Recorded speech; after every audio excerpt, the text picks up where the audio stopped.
Assalamualaikum warahmatullahi wabarakatuh. Baiklah, pada kesempatan ini saya akan menjelaskan tentang materi kita dalam hal penanganan awal korban cedera kepala di tempat kejadian atau pra rumah sakit.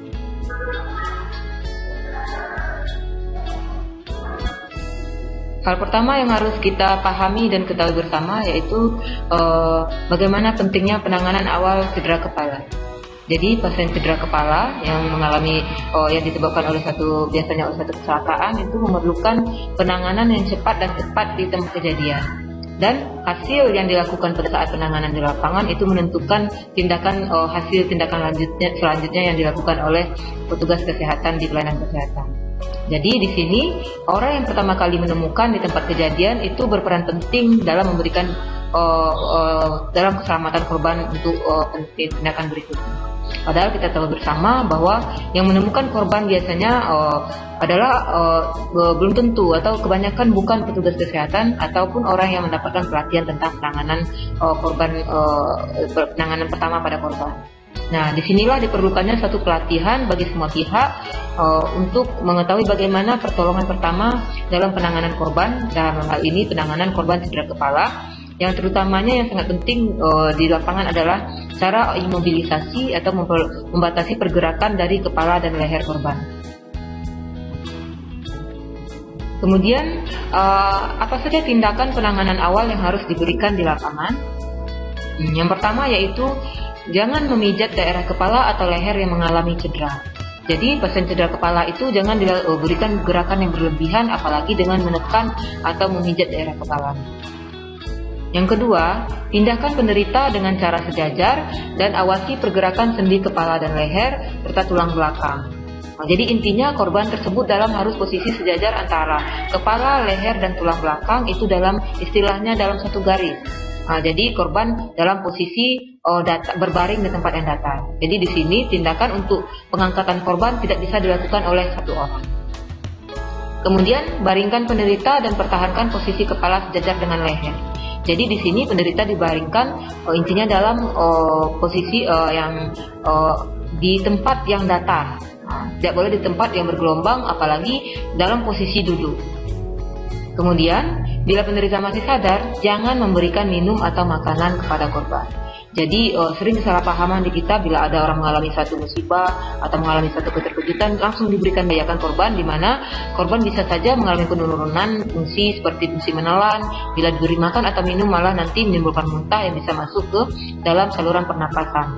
Kemudian bisa juga korban mengalami suatu cedera pada daerah pencernaan. Bila kita masukkan makanan atau minuman malah akan menimbulkan keparahan dari cedera itu sendiri. Kemudian segera kita hubungi pihak berwajib, ambulan, dan bawa penderita ke unit gawat darurat terdekat. Nah, di sini tindakan-tindakan awal apa saja yang perlu kita praktekkan atau kita harus ketahui dalam prakteknya di lapangan. Nah, ini yang penting yaitu pada pasien cedera kepala yang pertama yang memakai helm. Jadi jika kita menemukan korban yang masih memakai helm, biasanya korban yang mengalami kecelakaan kendaraan bermotor. Nah, kita harus mempertimbangkan apakah helm itu dibuka di tempat kejadian atau dibiarkan sampai korban dibawa ke rumah sakit. Nah, ada beberapa pertimbangan di sini. Helm itu dibiarkan terpasang jika pertama, jika pasien sadar. Jadi kalau korban sadar, biarkan saja helmnya terpasang jika tidak membahayakan korban. Kedua, helm cocok dan pas dan tidak bergerak di kepala pasien. Jadi jika helmnya ukurannya cocok, itu malah akan membantu untuk mengurangi pergerakan korban. Kemudian yang ketiga, pasien memakai bantalan bahu. Jadi jika ada bantalan bahu, itu malah akan menyeimbangkan posisi sejajar korban dengan helm. Kemudian pelepasan helm akan menyebabkan cedera lebih lanjut. Jadi bisa saja korban cedera kepala itu mengalami patah tulang wajah atau malah mengalami pendarahan atau luka di kepalanya. Nah, dengan kita membuka helm nanti malah akan memperparah cedera. Jadi lebih baik helmnya dibiarkan terpasang. Kemudian Kepala pasien dapat tetap netral satu garis selama transportasi di depan tulang belakang ke lurusan kepala, leher, dan tulang belakang korban. Nah, tapi dengan helm dipasang, kemudian bantalan bahu dipasang, kemungkinan pasien tetap dalam posisi netral atau lurus. Bila tidak dalam posisi lurus, berarti kalau bisa kita buka helm. Kemudian, kapan helm itu harus dilepas? Nah, yang membuat kita memutuskan helm dilepas itu yang pertama, jika korban dalam ABC yang tidak dapat dikaji. ABC di sini adalah airway, itu jalan napasnya, breathing itu fungsi pernapasannya, dan circulation itu adalah peredaran darahnya. Nah, jika tiga hal ini tidak dapat dikaji dengan pasti, kalau bisa dibuka helmnya, kita buka dulu untuk memastikan. Yang kedua, jika tidak dilepas mengganggu konsumsi oksigen. Jadi jika helmnya kita biarkan terpasang, dia menjadi sesak atau semakin sesak, lebih baik helmnya kita buka. Kemudian, pasien dalam keadaan henti napas dan jantung. Jadi pasien atau korban dalam yang mengalami henti napas dan jantung berarti memerlukan tindakan pijat jantung dan pemberian napas buatan. Jadi kita lepas dulu helmnya biar kita dapat melakukan tindakan dengan lebih leluasa. Kemudian, ukuran helm tidak pas dan memungkinkan pergerakan kepala dalam helm. Jadi jika helmnya karena kepala menjadi tidak terfiksasi dengan baik, malah akan menimbulkan gerak-gerakan pada saat di transportasi ke rumah sakit. Jadi lebih baik helm dilepas. Kemudian helm mudah dilepas. Jadi jika helmnya mudah dilepas, lepaslah helmnya. Tapi jika susah dilepas malah menimbulkan banyak gerakan, lebih baik dibiarkan helmnya terpasang.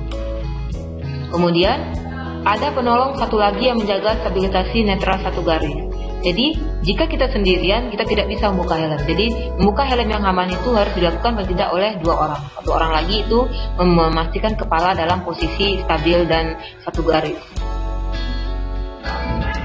Kemudian, bagaimana prosedur melepas helm yang aman? Ada beberapa langkah. Ini kita jelaskan tadi bahwa pemasangan helm dilakukan oleh dua orang. Langkah pertama yaitu penolong pertama mempertahankan kepala dan leher korban dalam posisi netral satu garis. Tangan di setiap sisi helm, jari di rahang korban. Hal ini untuk menghindarkan slip di tali helm saat helm longgar. Nah, jadi penolong pertama berada di bagian kepala korban, kemudian kedua tangan di samping kiri dan kanan helm. Nah, dan di sebelah rahang korban untuk mempertahankan jika kepalanya tidak goyang. Kemudian langkah yang kedua yaitu penolong kedua meletakkan tangan kiri di belakang leher atau di bawah leher korban, dan ibu jari dan tangan kanan direntangkan di mandibula atau rahang bawah sebelah kanan, dan jari-jari di mandibula atau rahang bawah sebelah kiri. Jadi melintang jari-jari sebelah kanannya untuk mempertahankan posisi kepala dari depan, dari atas, kemudian lengan kirinya, tangan kirinya untuk mempertahankan posisi kepala dan leher di bagian bawah. Di gambarnya. Namanya itu adalah pistol manuver yang dilakukan oleh penolong kedua. Kemudian langkah ketiga yaitu penolong pertama melepaskan helm dari sisi lateral atau sisi samping secara hati-hati. Kemudian setelah helm mencapai occiput atau mencapai kepala belakang, rotasikan atau putar helm ke arah anterior wajah atau ke arah depan. Jadi ini posisi helm itu dibuat berdasarkan anatomi kepala. Nah, jadi nanti jika sampai kepala belakang itu harus diputar ke arah depan biar tidak ada terjadi suatu goyangan yang akan memperparah cedera korban. Nah, dan di sini penolong kedua harus memperhatikan dan mempertahankan stabilisasi kepala. Jadi harus mempertahankan agar kepala tidak ada gerakan pada saat dilakukan penarikan dari kepala belakang tadi. Di gambarnya helm dilepas dan penolong kedua tetap mempertahankan kepala korban. Lanjut kita. Nah, langkah keempat yaitu setelah helm dilepas, penolong pertama meletakkan kedua tangan di kedua sisi kepala dan rahang korban. Jadi tadi tangan penolong pertama itu di helm, sekarang karena helm sudah lepas berada di kepala sisi kepala kanan dan kiri dan rahang untuk mempertahankan posisi kepala. Sedangkan penolong kedua sekarang melepaskan pegangan dari leher dan rahang korban dan akan dilanjutkan dengan tindakan pemasangan collar neck. Tindakan pemasangan collar neck sendiri akan kita jelaskan pada bagian berikutnya. Ini contohnya. Nah, gambarnya penolong pertama itu mempertahankan posisi kepala korban dengan tangan kanan dan kiri. Kemudian penolong kedua mulai mempersiapkan collar neck.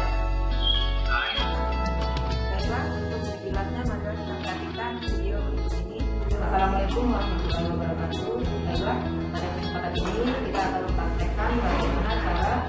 melepaskan helm yang aman pada korban kecelakaan lalu lintas yang diduga mengalami cedera kepala. Dalam video ini, setiap korban kecelakaan dalam posisi apapun, seperti terjebak maupun dalam posisi samping dan yang lain harus kita posisikan dalam posisi di tempat yang datar dan satu garis. Jadi kepala, leher dan tulang belakang itu dalam posisi di tempat yang datar. Dalam posisi datar, dalam posisi yang datar dan ini tidak memakai helm. Di sini dibutuhkan 2 orang penolong, satu penolong pertama yang memegang bagian kepala korban dan satu orang lagi penolong kedua dan ketiga membantu menstabilkan kepala dan dada korban. Langkah pertama yaitu penolong pertama meletakkan tangan di samping kiri dan kanan helm sampai ke belakang korban. Seperti ini. Kemudian fungsinya ini adalah mempertahankan posisi kepala korban, apalagi jika nanti adanya pelonggaran dari tali helm. Kemudian penolong kedua membukakan kaca ataupun penghalang helmnya, kemudian membuka tali helm tersebut.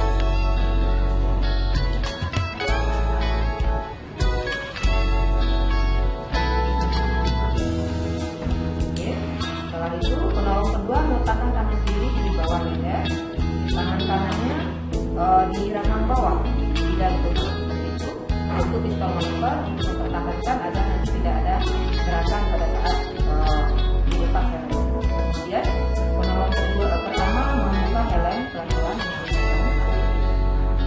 sampai setengah di posisi atau di tulang di kepala belakang dirotasikan ke arah depan seperti dilakukan dengan kepala korban. Dan penolong kedua mempertahankan supaya jangan terjadi ada gerakan dari kepala. Setelah itu langkah keempat, pertama meletakkan tangan di sebelah samping kanan dan kiri wajah atau kepala korban. Sedangkan penolong kedua melepaskan kepala korban dan dilanjutkan dengan pemasangan collar. Ini pelepasan helm sudah selesai. Kita lanjut dengan pemasangan collar neck. Nah, definisi collar neck sendiri yaitu pemasangan neck collar atau penyangga leher yang digunakan untuk imobilisasi atau membatasi pergerakan dari leher atau tulang vertikal. Ini gambarnya ya, gambar korban yang sudah terpasang collar neck. Jenis collar neck ada yang disebut SOMI brace atau sternal occipital mandibular immobilizer. Ini contohnya. Jadi dia akan membatasi gerakan pada sternum atau tulang dada atas, occipital atau tulang kepala belakang, dan mandibular atau rahang bawah. Kemudian ada X-collar extrication collar. Nah, ini untuk ekstrikasi untuk pengangkatan korban. Nah, itu penyangganya lebih ke atas dan di sebelahnya itu adalah collar neck yang SOMI. Kemudian juga ada kalau dari keras atau lunaknya ada itu collar yang rigid dan collar yang soft atau lunak. Nah, tujuan pemasangan collar neck itu sendiri, pertama, untuk mengurangi kompresi tulang belakang vertikal. Jadi mengurangi tekanan pada tulang belakang bagian leher. Karena tulang belakang kita ada banyak sampai ke tulang duduk. Kemudian, meminimalkan pergerakan tulang belakang leher selama transportasi. Jadi selama transportasi jika sudah dipasang collar neck itu pergerakannya akan lebih sedikit. Kemudian, mencegah bertambahnya kerusakan tulang serviks atau tulang serviks leher dan tulang belakang, kan mengurangi juga terjadinya kerusakan tulang lebih lanjut. Kemudian mengurangi rasa sakit dengan gerak yang sedikit, kemudian rasa sakit juga akan lebih minimal. Kemudian bagaimana pelaksanaan pemasangan collar neck? Langkah pertama yaitu tindakannya sama dilakukan oleh 2 orang. Nah, ini lanjutan dari pemasangan helm tadi. Penolong pertama memegang kepala di kedua sisi kanan dan kiri dan mulai dari mandibula ke arah temporal atau ke arah samping. Jadi posisi satu garis tadi, seperti ini. Kemudian dilanjutkan dengan langkah yang kedua. Penolong kedua melakukan pengukuran dan memilih collar neck sesuai ukuran pasien.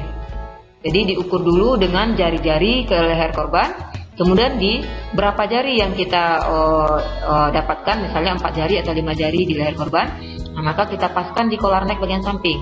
Ini yang bukti ini kurang jelas, ini tidak yang lebih jelas. Nah, ini pas. Setelah dapat ukuran, karena collar neck itu sendiri ada beberapa ukurannya. Setelah dapat ukuran yang pas, baru kita lanjutkan dengan tindakan dengan langkah ketiga, yaitu pada langkah ketiga, penolong kedua memasukkan neck collar, ujung neck collar secara perlahan ke bagian belakang leher atau bawah leher dengan sedikit melewati leher. Kemudian letakkan bagian neck collar yang berlekuk di bagian depan itu ke dagu korban, tapi disapukan ke arah dada dulu. Kemudian rekatkan sisi neck collar satu sama lain. Ini gambarnya. Nah, dimasukkan ujungnya, kemudian digeser sampai ke tengahnya. Kemudian bagian yang berlekuk itu ke arah dagu, disapukan dulu ke arah sternum dan kemudian direkatkan keduanya. Tahap selanjutnya, penolong pertama itu tetap mempertahankan pedoman stabilisasi. Jadi walaupun telah terpasang collar neck, tetap mempertahankan posisi satu garis dengan memegang pada kanan dan kiri kepala korban sampai korban dipindahkan ke papan spinal. Papan spinal ini adalah papan untuk tulang belakang yang lurus sehingga posisi satu garis bisa dipastikan. Kemudian jangan lupa juga kaji dan mendokumentasikan status neurologi atau status kesadaran, termasuk juga pergerakan dan tulengan atas dan lengan kiri dan kanan dan ekstremitas bawah dengan kaki kiri dan kaki kanan. Ini gambarnya. Nah, jadi tetap kita pertahankan stabilitasnya walaupun collar neck sudah dipasang sampai korban dibaringkan di atas atau diletakkan di atas spinal cord atau di atas papan spinal. Ini papan yang kuning di bawah itu adalah papan spinal, papan lurus.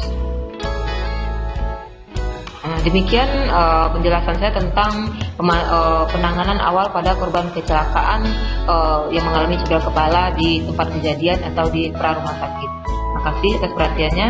Untuk selanjutnya dapat kita saksikan di videonya. Terima kasih. Assalamualaikum warahmatullahi wabarakatuh.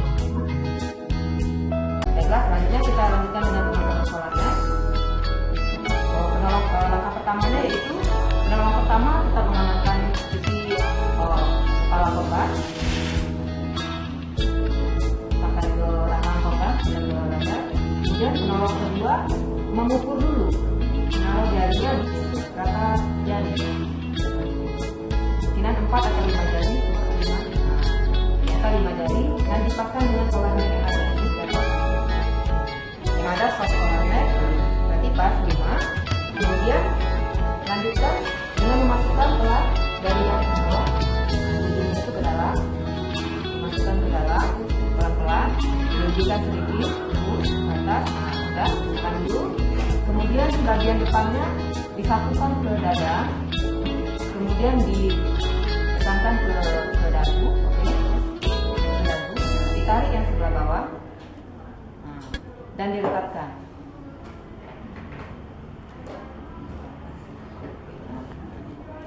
Sudah, setelah selesai, penolong pertama jangan melepaskan kepala korban, tetap mempertahankan kepala korban walaupun telah terpasang collar neck sampai korban dipindahkan ke papan spinal atau di posisi yang datar yang aman. Oke, sekian sudah selesai pelaksanaan pemasangan collar neck. Lepaskan. Tapi dia enggak kok. Belajar dulu melepaskan. Tarik. Ini angkat dulu ini, angkat dulu ininya. Nah, ya saya pegang itu. Kita melepas. Nah, dengan sini. Nah, Ya. udah tahan yang itu tak bahu. Di lehernya beneran ditahan ya. Betul, kayak posisinya. Yo, pelan. Ini cuma lurus. Nah, pelan. Pelan, jangan sampai tertarik kalau ini. Jangan sampai terbanting. Ya. Senyum bikin. Ops. Nah, lepas yang itu, collar neck. Gantian di yang masang ini. Megang kepalanya sampai ke bawah. Kan gitu megangnya. Gimana? Sasi. Sasi. Kalau bisa tangan sini. Oh. Ini lepas. Dari malam nih dalam buatan yang Iko, aku enggak tangan dapat buatan. tangan dulu ya.